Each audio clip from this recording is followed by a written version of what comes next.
The way to describe God is in three concepts, right? With three O's. That's omnipotent, omniscient, and omnipresent.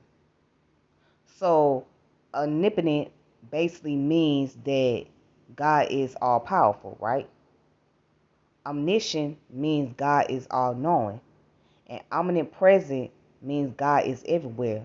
So, technically speaking, God is nothing more than nature.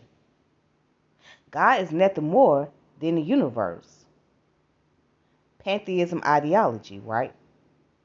That's what God really is. So, because if you really see and understand the concept of what we call God, Allah, the way, the creator, it's all a description of the universe and nature in itself.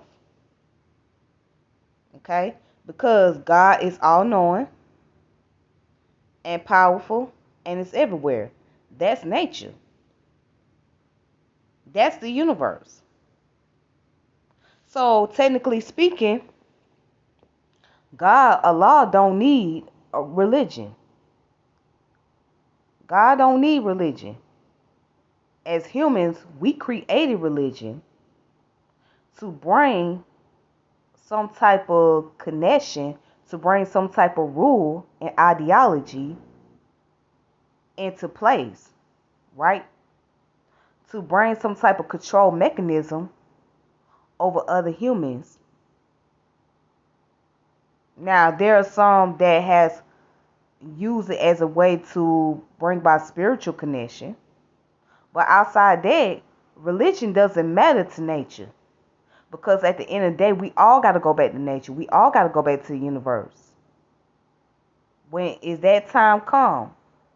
Or whatever happened, it's all going to go back to the nature and universe. So the concept of religion doesn't matter to the creator.